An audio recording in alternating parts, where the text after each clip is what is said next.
is there any change happen? Thank you. I love you, Bashar. Yes. We have already said that the window has broadened to this year, 2023. It still can extend to 2023, maybe 2040, but we have also said now more recently that there might be a contact event of some sort at the end of 26 and the beginning of 27. So yes, it's constantly dynamically fluctuating within that general window. This is a general window that can contain many different markers and many different experiences that may lead to changes in the timeline for contact, but generally taking place within that window still. But it has broadened a little, yes. Good day, good day. Good day to you too. It's a pleasure to meet you finally. And you as well. What would you like to discuss with us this day? I have a lot of questions. I thought maybe the best first one was if there's anything I can hear right now that will most accelerate my expansion, something like that. Are you doing your best to act on your passion? Yes or no? I believe so, yes. One of the questions is about the details of that. All right. Well, let's explore that then. Okay. So one is the rule is follow your excitement or your passion. And what else? And what else? It's not just act on your passion. It's act on your passion to the best you can. No insistence, no assumption as to the outcome. Stay in a positive state and constantly examine your beliefs to let go of the fear-based ones. That's the whole formula. Are you, as precisely as possible, following all aspects of it? Yes, thank you. And the question was about what exactly excitement and passion is. Because I was wondering, like, when do my taxes get done? Like, all right. So the idea, of course, is passion is your physical interpretation of the messages from the higher mind, guiding you in the direction that is most true and in alignment with your core vibration. So you interpret those messages from the higher mind saying, this is the next step, this is the next step, this is the next step. But the idea is that these things are being filtered through your belief systems, beliefs that you've been taught to harbor in the physical mind about what you think should or shouldn't be done in a way that it shouldn't be done, and so on and so forth. So there are many things in your reality physically that many people may discount or think cannot be representative of their passion because of how they've been taught to define it, how they've been taught to relate to it. So it's always about examining your definitions to make sure that whatever it is that is truly necessary in your reality can be done in the most exciting way that you can imagine doing it if it is something that is truly necessary. Unless you can find a way in your passion that it doesn't need to be done. But for the things that you have agreed to abide by in your society, in your reality, there's always a way, there's always a path for you that can allow it to be done in the most exciting way possible. Are you willing to explore that idea? Yes, and like, so is this a false belief that some things are just contradict each other? Like I feel like I have obligations, say, in some of my relationships, like I'm a husband and a father. And all right. Now, when you say the word obligation, is that coming with a negative connotation in the definition or a positive one? I think it's mostly positive in that That means there is some negativity to it. In that it would exclude other things, like two things can't be in the same place at the same time. But are the other things necessary and truly representative of your passion? Or are you just assuming that these things cannot converge? Well, that's exactly the question, is that I think I definitely lean towards, yeah, some things probably can't. They are exclusive, but I'm sort of hoping that's wrong, I guess. I'm hoping that... Well, can you be more specific? Because we cannot really discuss this if you're going to be vague about it. So, like, I have children. So, yes. How old? How old? 1.5 and 3. All right, and? So I imagine following my excitement would tend to take me away from them often. Like I'd be excited Why? about all sorts of things. Why? Because I'm excited about all sorts of things that are not exactly taking care of them. Are those things what allow you to take care of them? Do they give you the ability to take care of them? Maybe. Like, again, can you be specific? Well, like recently I started getting interested in current events again. It feels like a distraction. Like I can't imagine I'm going to turn that into like a career or something. Why? Is it a distraction? Is that an honest answer? Are you distracting yourself, taking yourself away from a focus because of the negative connotations you have of what it means to be focused on them? I'm that exactly. That's what I'm trying to figure out how to differentiate. Is like, am I fooling myself, or am I being honest? All right. All right. Well, can you be a little bit more specific about the idea of any negative connotations you have about the idea of taking care of young children? Does it, in your mind, prevent you from doing other things that you think are necessary? Does. I mean, you can. So far in my experience, I can take care of kids, but I can't do anything else. It's really hard to do anything else at the same time. Can you give an example of one thing you can do while taking care of them that you enjoy?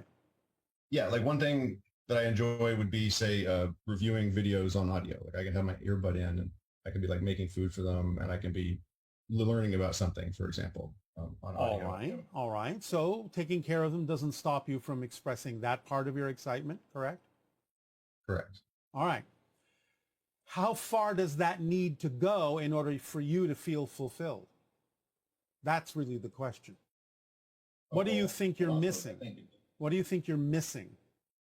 Oh, the manifestation of stuff, like turning things into actual experiences and like physical reality. All right. Now let me ask you this question. Why are you in such a hurry to do so? Are you running out of time in your mind? Yes. All right. Well, that's one of the primary things you need to relax about. You have all the time in the world. There's no hurry here. Okay. Can I ask a question? Yes. Behind this would be, yeah, if we're immortal and live multiple lives, okay, that time isn't even real. Okay. But this life, has like a progression to it. So what? Like my kids will only be 3 for a little bit. So exactly. Like if I wanted them to say, travel to see Aztec temples, while they're 5, then I only have 2 years to do that first. Now that's a time limit, right? Why do you keep putting time limits on things instead of allowing the timing to synchronistically show you when it's appropriate for these kinds of things to happen in a natural order? Why aren't you letting the organizing principle of synchronicity serve you instead of insisting on how you think things should be arranged? Well, that's exactly what I'm trying to straighten out. I think intellectually I understand all of this, but emotionally you don't. Emotionally, I don't. No. You're worried that you're running out of time. You're worried that things won't happen in their proper timing. You think you have to arrange all these things. You don't have to arrange any of it. It's all prearranged. Yeah. You have to relax into it to allow the timing to unfold and show you when the best possible timing is for these kinds of exciting things to happen so that you're experiencing them together as a family. You're not trying to coordinate like some sort of director your family's timing in these things. You have to allow the timing you've all already agreed to manifest itself synchronistically so that everyone will be enriched in their own good timing and that it'll all fall into place. Okay, and that's definitely what I try to tell myself is, it's all being coordinated. But why don't you believe it? Because I keep hearing that I can do that better or worse, right? And then keep hearing from whom? From you, for example, from... No. I've never told you have to rush these things. No, not rush, of course. Just, there's lots and lots of advice. Like you can interpret things. All right. But what I'm telling you now, the idea is to allow it to unfold synchronistically. Mm-hmm. That's the better of it. Not the idea of trying to arrange things, thinking that you're running out of time and that it doesn't happen in the next 2 years, then something's wrong. I've never said that. Of course, not that something's wrong. I think what I've heard is that technically everything is right. Everything is sort of... in a sense, but you can make it seem wrong by straining with these things. Again, in other words, sometimes you have to slow down to go faster. You have to catch up to your time frame, your timing, by trusting the timing in terms of how things do unfold. So let's ask the specific question. Now, you just said something about, well, I want them to visit Aztec temples when they're 5. Why? It's not that I specifically need that. It's just an example of the kind of thing that I would like to do with them, make things But real. why in 2 years? The timing isn't super important on it. It's just I want them to have more of an experience of these things being real, not just things they see on the laptop or, you know. That's all well and good. But again, you're pushing for it as if it's absolutely crucial to do it at a certain timing. Why? Are you afraid they're going to not get it if they're 6 or 7 or even 10? Are you afraid it's going to be too late or something? Well, I think I have regrets about what I interpret as moving slowly and failing to take advantage of things and doing stuff wrong. I see. All right. Now, and I don't want to. So you're planning your future based on the self-judgments of the past. Not a good idea, because all you're doing is putting more self-judgment into the future. Let go of the past. Let go. Learn what you learn, but relax into what you learn and allow yourself to start really trusting the timing as it unfolds. There are other ways you can get them prepped for those things. You can tell them stories. You can show them stories. You can show them images. It's all right for them to see things online right now. The idea, again, is there will be time for them to experience the dimensionality of these things in the appropriate timing. But it's not going to work out if you're planning the future based on the regrets of the past. Okay, thank you. That's exactly what I was trying to untangle is the implication that I got out of what you just said, which I hope is wrong, is that I could not screw up exactly, but if I'm too tense now and too resistant, things will go a different direction than they could have gone. Absolutely. So, I'm nervous about that. Unclench. Unclench. Are you taking any kind of breathing exercises or relaxation exercises or yogic practices or anything like that? I've tried them off and on. I haven't stuck with anything. That's because you've been too impatient. You need to really start living in the moment and trusting that whatever's happening in the moment is exactly what needs to be happening in the moment, and work with what's happening in the moment instead of being in such a hurry to move on. You're not living your life in the moment. You're not appreciating your life in the moment. You think you have to be somewhere other than where you are. There's nothing more important than where you are. You need to learn to extract from every single present moment the richness that is there for you to appreciate. But you're caught up in the idea of regrets. You're caught up in the idea that you're doing something wrong, and it's squeezing the life out of you, literally. You have to unclench, open up, and appreciate every single thing that's happening in the moment, because whatever's happening in the moment will never happen again. And then you'll have more regrets because you'll think you missed something. So stop missing things by not living in the moment. Stay where you are. Trust that everything that's happening is what needs to be happening for everyone involved. You will pace yourself better. You will enrich yourself by learning how to extract what's going on in the moment to your and everyone else's advantage. And you'll start to see opportunities that come to you in those moments that you're not seeing now, because you're squeezing your eyes so shut from what's happening in the moment that you're not even seeing the opportunities that are there for you, because they can't come to you. You can't have the inspirations and the imaginations you need to have to enrich yourself and your family's lives in the moment when your eyes are tightly squeezed shut because you're refusing to see what's happening now as being more valid than anything else. So you really need to open up to the present and see what the present contains for you. That gives you everything you need in the moment. The enrichment is right here, right now, in everything that happens in the now. Nothing that's going to happen in the future is going to be more important. Whatever's happening now is the most important thing. Learn to see that, and you'll relax. All right? Thank you. You're welcome. Is there anything that me personally you could suggest because it's not like I haven't been hearing that my entire life. It doesn't matter how many times you hear it. Until you make it true for yourself, you're not going to feel it. You have to understand how true it is. Everything you need is in the moment. Everything you need is given to you in the moment. But you can't see it if you're not looking for it, if you're not accepting the moment for what it is.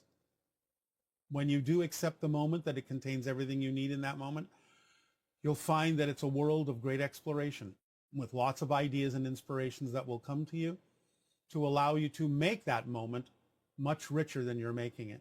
You are robbing yourself of the richness of the moment by not living fully in it, by always looking to the future, always regretting the past. So relax, do some breathing, just take it in, be here now. There's nowhere else you are anyway.